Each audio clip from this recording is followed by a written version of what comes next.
আসসালামু আলাইকুম রহমতুল্লাহ বরাকাত। ভিউয়ার্স, মা বাবা, ভাই বোনেরা, আমার জীবনের গল্প ৬৬ সন থেকে ১৯৭৭ সন পর্যন্ত ১১ বছরের ইতিহাস। তার মধ্যে থেকে এই পর্ব অলৌকিক ঘটনা নিয়ে সত্য ঘটনা আপনাদেরকে জানানোর জন্য এই পর্ব আরম্ভ করলাম। রমজান মাস, তারাবি নামাজ, ছোটো মামা, আমি মিজান মামা দুইজনে মিলে মুরব্বীদের সাথে সাথে তারাবি নামাজে গেলাম। তারাবি নামাজে যাওয়ার পরে মনের ভিতরে শয়তানি ঢুকলো যে নামাজ আরম্ভ হয়েছে, ১ ঘন্টা ১.৫ ঘন্টা লাগবে। তা আমরা যাইয়া একটা কালভার্ট আছে, কালভার্টের উপরে বসে গল্প গুজব করে আবার নামাজের শেষ সময় হলে আবার চলে আসবো, আসে মুরব্বীদের সাথে দেখা করে বাড়ির দিকে যাবো, ফাঁকি দিয়ে নামাজ ফাঁকি দিব। এই শয়তানি মনে নিয়ে মা বাবা কিনা দুইজন মসজিদ থেকে বাইর হইলাম। তৎকালীন সময় নানা বাড়ির পাশে একজন মাওলানা সাহেব ছিল, বৃদ্ধ মানুষ।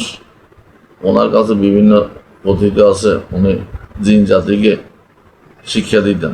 জিনেরা এসে ওনার কাছে পড়ালেখা করতেন, কিন্তু উনি সবাই সাবধান করছে এই জাতীয় কিছু দেখলে তোমরা কোনো সময় ডিস্টার্ব করবে না, ডিস্টার্ব করলে ক্ষতি করবো।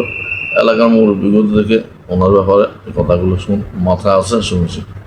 পরবর্তীতে উনি মারা গেছেন, এটাও জানি যে মাওলানা সাহেব মারা গেছে বেশি দিন হয় নাই, অল্প কিছুদিন হয়েছে। আমরা রমজান মাস তারাবি নামাজতে বাইরে নামাজ ফাঁকি দিয়া খাল পাড়া যায়, খাল পাড়ে ঘুরে বসবো এই আশায় রওনা দিলাম। মাওলানা সাহেবের কবরের পাশে দিয়ে যাওয়ার সময় দেখলাম যে কবরের পাশে দাঁড়ায় ৩ জন লোক, খুব উঁচা লম্বা, পাগড়ি মাথা, সাদা লোক, সাদা পোশাক।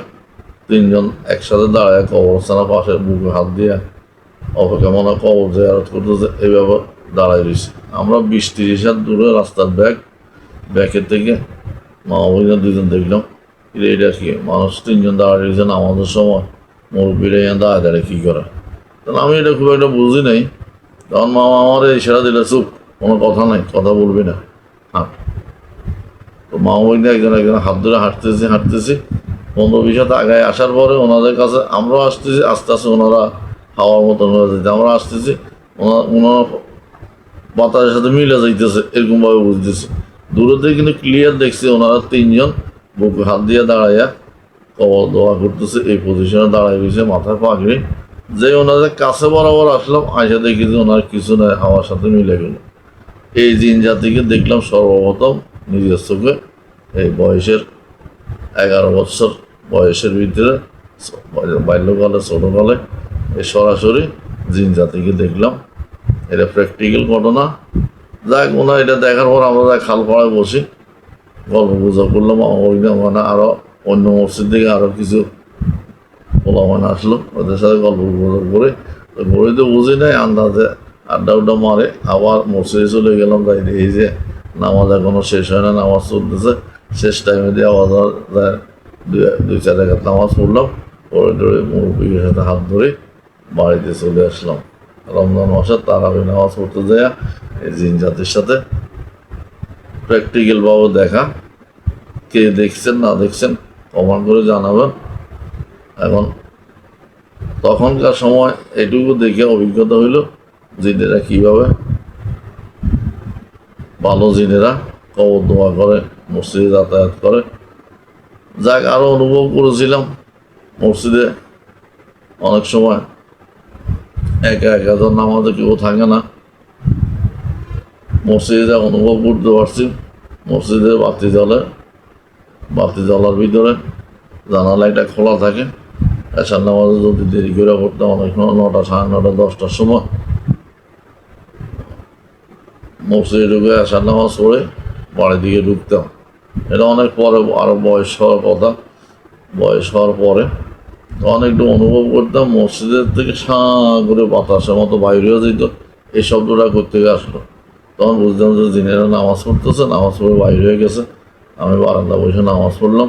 এই জাতীয় অনেক কিছু অনুভব করছি এই ছোটোকালে জিন জাতি সম্বন্ধে। এরপর আসুন আরেকটা অলৌকিক ঘটনা। দ্বিতীয়বার আমি যখন বাজারে যাই, প্রথমবার আব্বার সাথে বাজারে গেলাম, দ্বিতীয়বার একা একা বাজারে গেলাম। আমার কিছু তরকারি সবজি টবজি আনতে দিছে, শুটকি কিনতে দিছে। বাজার থেকে শুটকি কিনে সন্ধ্যার আগে আগেই বাড়িতে পৌঁছন রওনা দিছি, হালকা কিছু বাজার টাজার করে।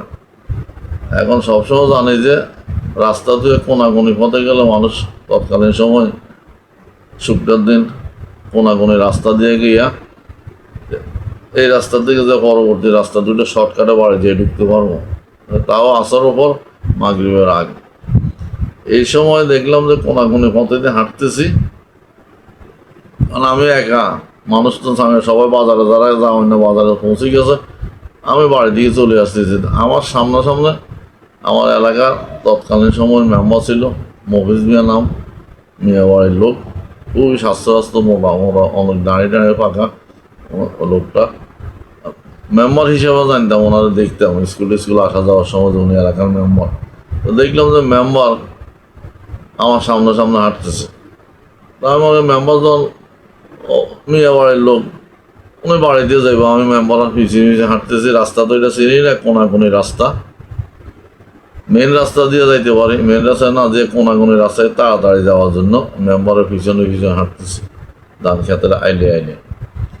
এখন বাম পাশে দিয়ে যে কোনাকুনি রাস্তার বাম পাশে হিন্দু বাড়ি, এটা পরবর্তীতে এখন বুঝতেছি আর কি, হিন্দু বাড়ির বাগান বাড়ি, হিন্দুদের বাড়ির পিছনে বিশাল পুকুর আছে একটা, পুকুরের পর চতুর্দিকে বাগান।